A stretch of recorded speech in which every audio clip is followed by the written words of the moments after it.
the heart and soul behind every business. Stories. Welcome to Business Story of the Week, hosted by me, Joshua Laurie. From setbacks to comebacks, from tragedies to triumphs, we inspire entrepreneurs through conversations that matter. Witness the magic that turns dreams into reality. Whether it's your career, business, or life, your success is always one story away. This is Business Story of the Week. And welcome back, folks. Welcome back to Business Story of the Week. I am your host, Joshua. And today, our question is: what is the secret sauce behind turning a struggling business into a profit powerhouse? And the clue might not be as obvious. It might actually involve a little bit more of a personal internal work. Well, I believe our guest for today has the answer to that question exactly. Kevin Bees is Australia's leading profit maximization expert. As a financial executive, he has positively impacted the results of organizations like Airbus, Intel, Qantas, Business Travel. As an expert in human behavior and change, he has been trusted by Tony Robbins to coach his clients, including senior leaders from organizations like Nike, Amazon, Walmart, BCG, and many more. For the last decade, he has been helping small to medium sized businesses and presented in 10 different countries on the topics to do with profit maximization and human behavior and change. And today, he shares those very same insights and wisdom with us today. Kevin, how are you doing? Thank you for coming on the show. It's so great to be here, and thank you for such a great introduction. Fantastic. Well, I hope it did you justice, Kevin. There's definitely more to share in there with the expertise and the experience that you've had. You have been dubbed as Australia's leading profit maximization expert. Can you share us a little bit about that journey that led you to this title and your passion for working with organizations with financial strategy? Did you always know you were going to be a profit maximization expert as a child? I didn't know that. No, I think probably as a child I had aspirations like anyone else to be a soccer player, winning the World Cup final, those types of Mhm. things. That didn't quite pan out for me.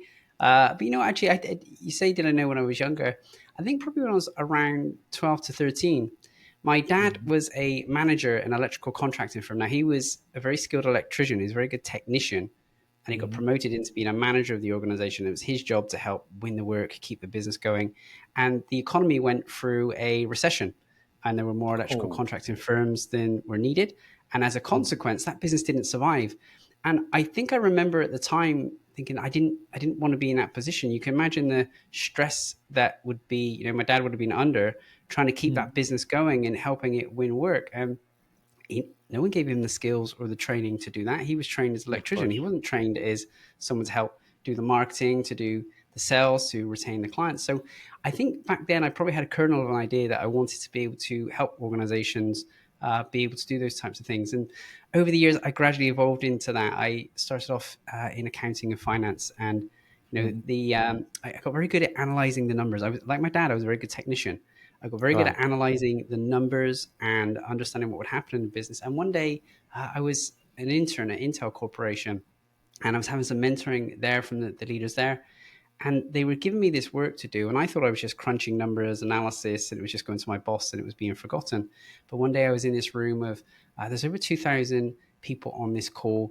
The CEO was telling everyone why we were going to change directions and do things differently in the EMEA region. And he turns around and points to a chart or a graph to say why we're doing things differently. And it was my analysis. I thought it just went to my boss next to me, but it clearly went up the chain and they were using that to make new decisions.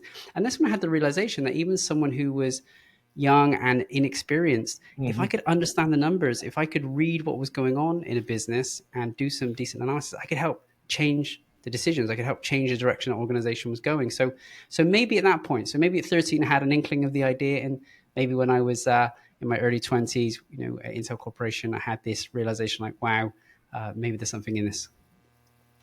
Maybe there's something in there after all. And you have worked with major organizations like Airbus and Intel, but not only that, also medium-sized business, small to medium-sized businesses. Um, what would you say are the key similarities or differences, rather, as well? What you've observed in maximizing profits across these different entities, because the big or small, are there strategies that apply just the same? How do you approach them differently? Yes, there definitely is similarities across all of them, and I'd love to share a lot of ideas with your listeners today, things that they can implement immediately. Oh, please. I have so much to share with you. I know I'm not going to get through it all in the short period of time that we have. So for Let's any of the give it a listeners, if try. they wanted, if I'm going to give you like the seven key areas, if I can fit that on the screen, Please. seven key areas. There you go. I've got a report with 125 ways that you can improve your profitability that are free to implement. And so Hmm. I'd be happy to give that to your listeners. It's taken me the best part of 2 decades to put this knowledge together and put Wow. it in a Wow. report. I'm happy to give that to you. And all they need to do is go to profit.gifts. So as in my gift to you, Hmm. GIFTS, and you can have a copy. It's a pretty awesome report. You can probably see part of it on the screen there now. And Absolutely. let's talk through the key seven, because Hmm. in any of these organizations it's the same. Number one is leads and generating leads. So if you're Hmm. not having enough prospects come to your business and say, hey, I'm interested in your service, then we have an issue. And this is where a lot of the smaller businesses really struggle. They haven't taken the time to understand how to effectively brand themselves and position Hmm. themselves, and they haven't Hmm. then found an appropriate way to go market themselves to get people to say, Hmm. hey, what you're talking about now is really interesting, let's have a conversation. Right. And so if you ever feel like you're in a position where you're not having enough people showing interest in your service, that's where we've got to start. We need to get enough people coming through the door. Now, some of the larger businesses have no issues with that problem. They have their marketing in place, they have the leads coming through the door. But the issue is probably more of a challenging one, in that they're not doing an effective job at converting the leads. So these people Interesting. come and they may have 100 people come and speak to them, and maybe they'll convert two or three into their service or their program or their product. And Hmm. so we really need to be doing the right things around it. There's, in that report I've just shared with you, there's a good 25 different things that we can be doing to improve your conversion. And I'll give you an Hmm. example. I was working with a gentleman. He sells and installs kitchens. And now, as the owner of the business, when he went out to do the sales and the selling, he would get 80% conversion rate. He was the owner. People connected with him. He would do a great job. But he put a sales team in place. They were converting maybe 15%. Major difference, right? Oh, 15% to 80%. What a difference on your yes. business. It's So huge. we work with massive difference. So we work with his team, and we identified probably just three of those 20 things to start with. One, helping them to build more rapport with the people. Hmm. Two, helping them put a guarantee in place so Hmm. it reversed the risk for the client. Hmm. And number three, just making sure that we had an effective quoting and follow-up process. So we didn't even do all of the process. Those just focus on those three things and built those real well. Those guys, we targeted for their conversion rate to double over a period of 6 months, and actually did Wow. more than that. Now, can you imagine Wow. if you go from a 15% conversion to a 30% conversion, your business doubles? That's one of the seven metrics that we It focus is. on. So is a key area. And whether that's online or offline, there's a lot of different things that we can do to help increase the conversion. Okay, so yeah, number two, conversion. Number three then would be the average dollar sell. How Oh, much okay. how much are your clients spending with you on average right now? A lot of business owners Hmm. won't know that number. Okay, but Hmm. what can we do to help them purchase more from you at higher prices? Now, the obvious one is price increase. A lot of Okay. business owners are very fearful of doing this. One of my colleagues, he's a client of mine. He's also a friend. He runs a business, helping to fix people's doors, as in sliding doors. Okay. And Okay. we had a conversation around his pricing, and he was very nervous about putting the pricing up. Now, the average price of his service was, say, $550, and it was quite obvious to me that the market would sustain higher than that. He's doing a very quality job. He's a premium Hmm. provider in the area. He's got a Hmm. lot of leads coming through. So we discussed Hmm. putting the prices up, and he put them up $100, $650. No one's declining the quotes. He's put the price of $100, on every job, and no one's declining the quotes. He still continues. Now, that's a Yes. decent Yes. increase there. I haven't even done the Uh-huh. maths on that. What's that? 15%, 10, 15%, maybe closer to 20% there, Yes, exactly. right? And he doesn't do any extra work for that. He doesn't have any extra costs. So all of that money drops straight to his bottom line.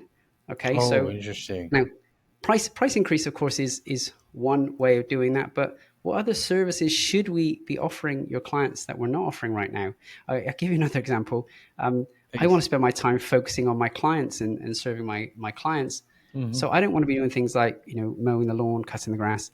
So Of we course. had someone come round to offer to do that for us, and they came round and they did the job. And now we probably need our grass cut Uh-huh. every 2 weeks, minimum, 26 times a year. That guy came round, did it once, and then never has to come around Kept doing again. it. Okay, wow. He could have come around again. He could have increased his revenue from me, 26 times, and then Hmm. again the next year. And on top of that, he probably had other services. I need weeding done around the place, Hmm. I have hedges that need cutting. He probably Hmm. could have looked at offering those additional services as well. And no doubt, if he's got people he's connected with, he could give a referral for the window cleaner because I don't have time to do that either. So there's this opportunity there.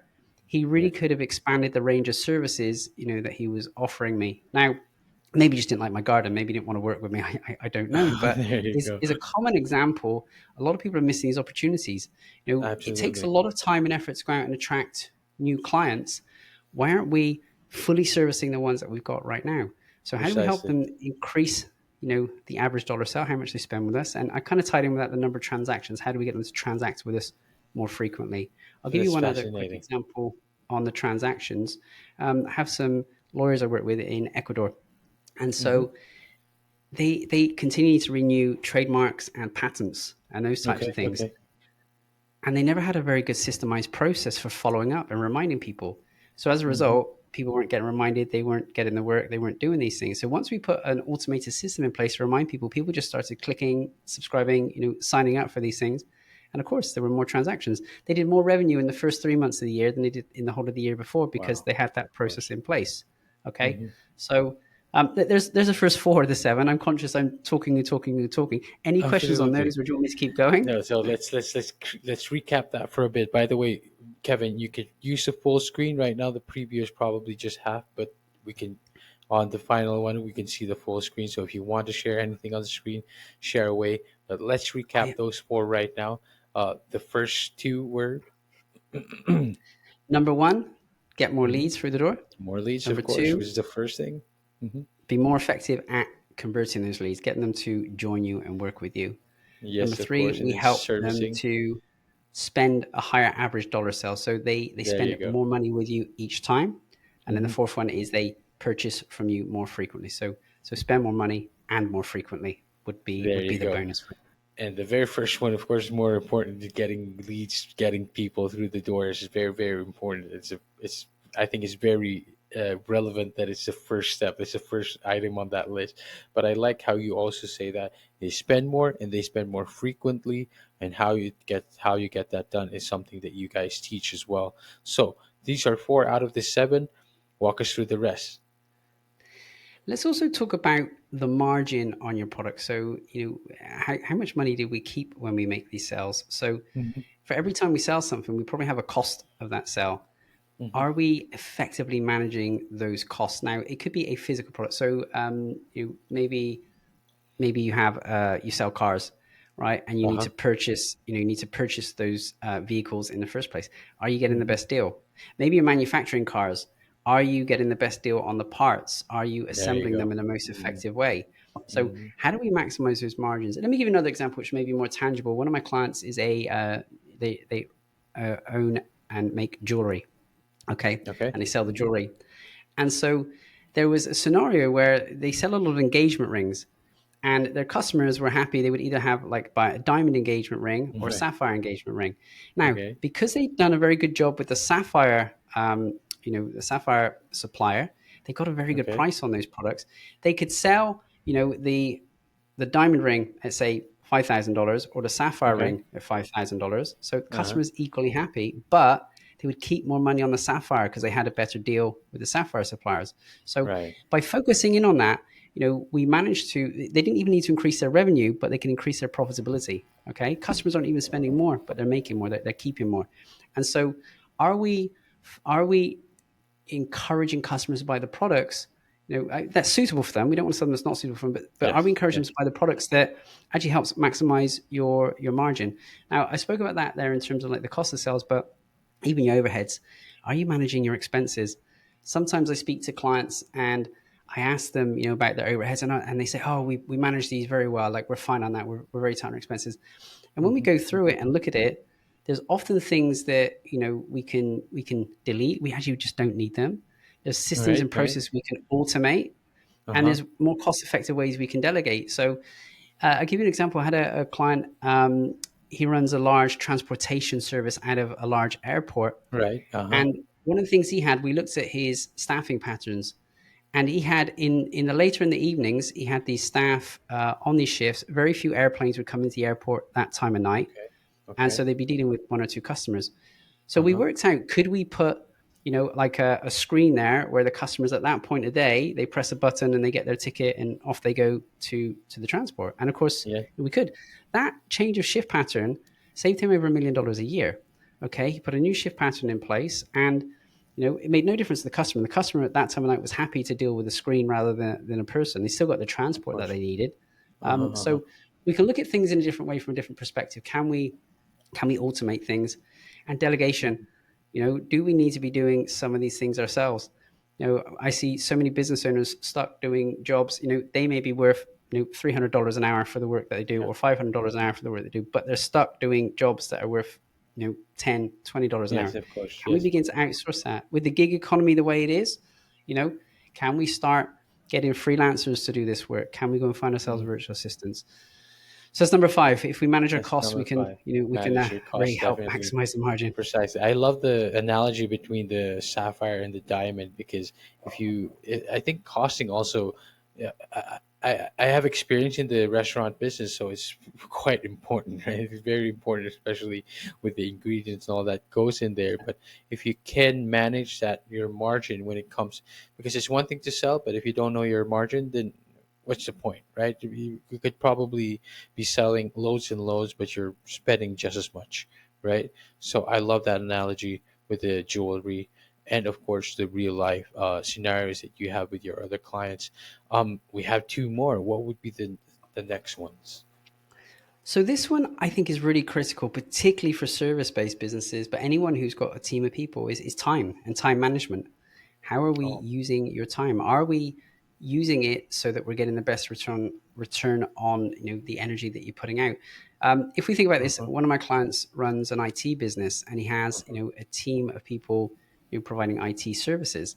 Now uh-huh, we uh-huh. can take a look at their time and see, are they billable or not billable? Is the work Right, that they're right, right. doing, are they actually charging the client for it, or are they stuck doing admin, stuck in internal meetings? Are Mm-hmm. they doing stuff that's not adding value to the organization? Now, those things can be important. We need to manage those meetings, and that may be a way that we need to look after the teams, the way that we make decisions. But if consistently they have a low billable rate, then that organization isn't gonna do very well.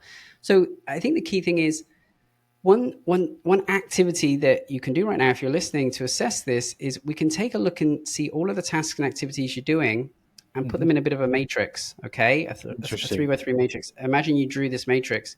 You could have the level of skill that's required for you. Doing a task, is it low skill, medium skill, or high skill?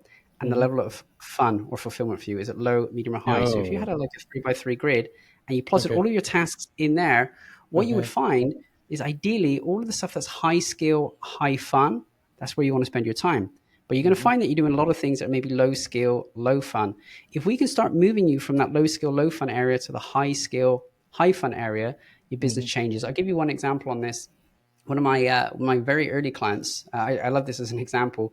She was making trophies, like awards. So she'd Yeah. have a bit of marble, put the statue on it, put a name Mm-hmm. tag on it. You're done. It was a very Mm-hmm. simple process. She Yes. would spend a lot of her time making the trophies and a lot of Mm-hmm. time doing bookkeeping and administrative work. That was low skill, low fun for her. We could Okay. easily find an Okay. intern to teach this process, low cost. I think even she got free free resources on this, like through a work experience process, and they can make the trophies. Okay. Yes. The bookkeeping she can outsource at a very reasonable rate. The bookkeeper was more effective than her. So what would take her 3 or 4 hours to do, the bookkeeper would do in 1 or 2 hours, right? So she Hmm. outsourced that. It was a small cost of doing that. But that allowed her to move to high skill, high fun. Now, she effectively got half of her time back. So she could put double the amount of the time into high skill, high fun. And what was in that Hmm. area? For her, that was sales and marketing. Rather than Wow. chasing individual clubs, to get them to sign up and buy the awards, we could put together a plan and go after the whole league. So we went after the Hmm. soccer league and got it. And then we could go after the cricket league and we can get it. And so she then became the official supplier for those whole divisions. And of course, more revenue Wow. came in. So double your amount of time in sales and marketing, you're likely to double your business, which she did There you more than go. that. So number six is time. How are we managing your time? Precisely, and it's just like I love how you put fun in there, right? Like what fulfills you more? What do you want to do? Like it can't always be the droning type of work, but also what I remember that um uh one of my guests introduced this concept of high revenue tasks, right? Mm, What is a task that you're doing right now? Maybe you're starting your day with like zero inbox, right? But does that yeah. really move the needle for you, making sure that Nope. there's no unread messages in your inbox? It doesn't, of course, right? But you spend hours on it. You spend like you drill it down and make sure I don't have any unread messages in my. It doesn't make sense, right? So always think about which task or which action are you going to do today that has the highest possible return and highest possible value for your organization. I love this, Kevin. It really aligns with a lot of these, and it shows that you truly have been working on this for the better part of for how long now. Uh, Take us home with the final one, number seven. What is it going to be? So this one probably isn't really profit, but it will impact your profit, and it's management of your cash. A lot of business Oh, owners I meet say, "Hey, I'm profitable, but I have no cash," and it's mm-hmm, because mm-hmm, they don't keep their eye on where the cash is going. Now, the reason why this does impact profitability is because if all of your cash is sat around in stock or inventory, is sat mm-hmm, in a warehouse, it's not making money for you. It's just sat there. mm-hmm. Is you're having to pay to store it. If Yeah. your money is out of the business because your customers are taking a long time to pay you, rather than paying you, in the agreed 15 days or 30 days, it's taking 60 days or 90 days. Well, that's your cash Mm-hmm, out of the business. Okay. mm-hmm, And maybe you're paying your suppliers way too quickly, right? You have longer mm-hmm, terms there you could be utilizing. Now, if we're not managing that working capital cycle very well, and all the cash is out of the business or sat on a shelf collecting dust or in fixed asset machinery that's not being used, well, that's a problem for the business in terms of profitability, because if I can call that money back in, I can then reinvest that and put it into an asset, mm-hmm. or a project that's going to bring me more revenue and more cash flow sooner. Precisely. So we've got to keep a real tight eye on the cash flow. And really, really important principle around this. You probably love the idea by Mike Michalowicz of Profit Okay. First. He talks Uh-huh. about the idea from a cash perspective Mm-hmm, of how do we actually allocate the money to where it's needed? He talks about the mm-hmm, idea once that cash comes into you, allocate off the money that needs to be taxed, put it in a tax account, allocate off the money for your profit and put it in the profit account.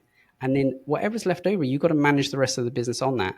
Whereas a lot of business owners do it the other way around. They spend all their money on all mm-hmm. the expenses, all the tax, everything else, and then they think what's left over is their profit. The trouble is there's not much left over by then.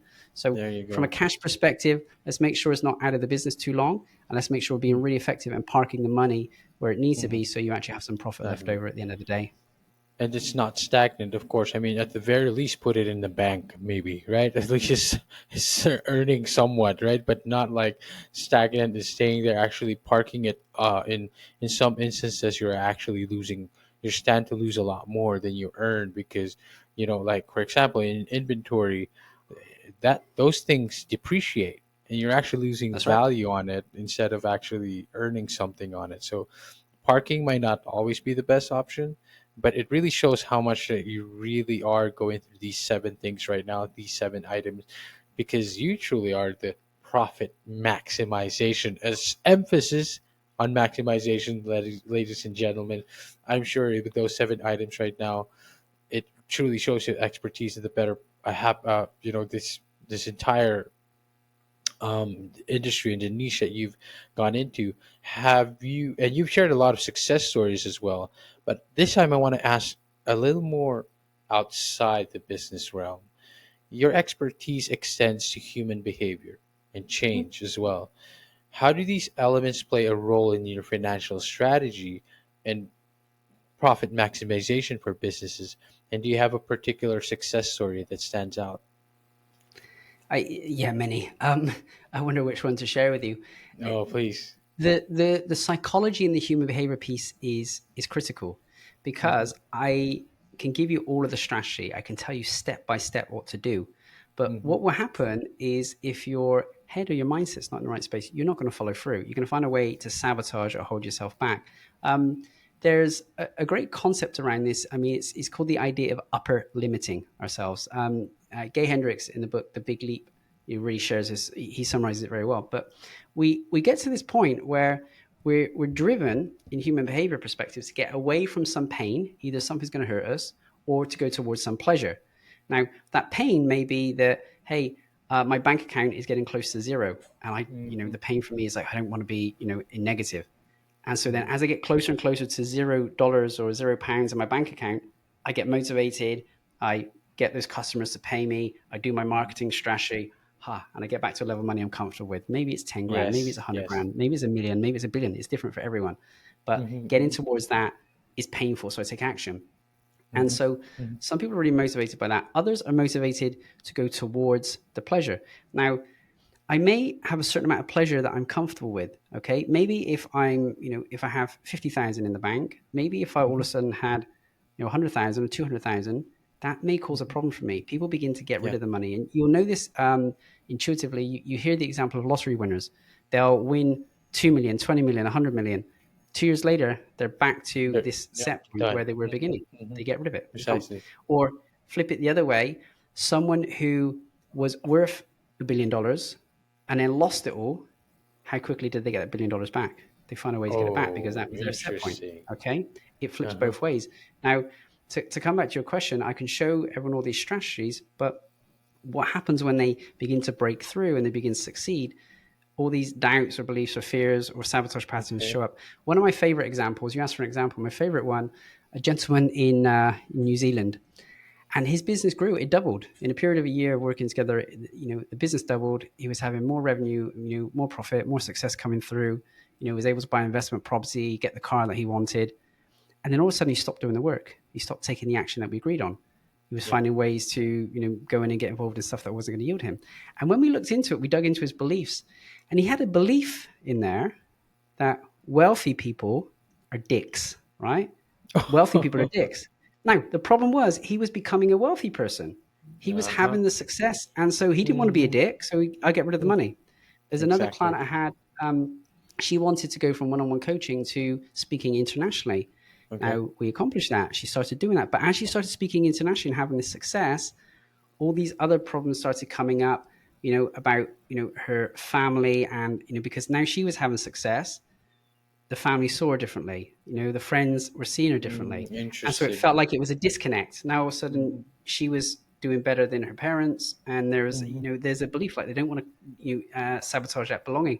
So she started finding ways to sabotage. Now, not in relation to the business, she started sabotaging other things in her area of life. And we had to work through that and shift that. So what will happen Wow. as people grow and expand? They bump into the edge of their boundaries or their beliefs, and and then we clear those beliefs, and they can do the next thing, and then we clear those beliefs, and they can do the next thing. So, without if you've never examined, your psychology and your mindset, you're going to bump into some things that are holding you back, and unless you've got someone there to hear them and pick them up and clear them, Yes, you're going to keep precisely. staying, and bumping your head on that ceiling.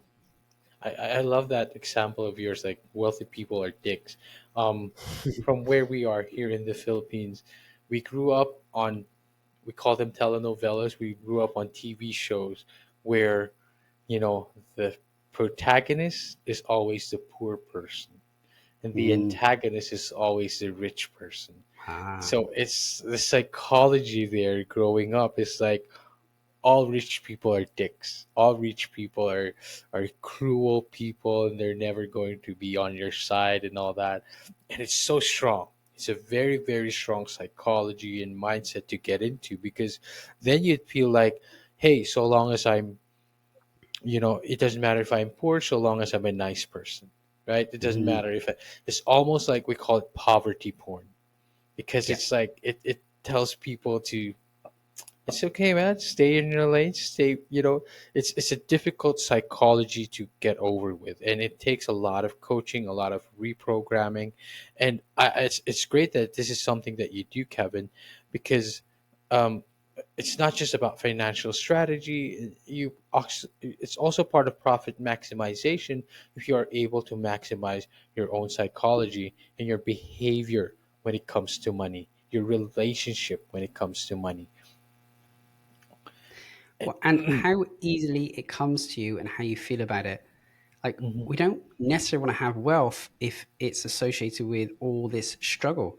How can we mhm, make wealth so it's easily and effortlessly? And my clients find that the money will show up. Like the opportunity was always there, but they weren't seeing it. But the money will show up. Opportunities have been all around them, but once we shift these things, then they can see them. Things start to happen. They're more in alignment with it.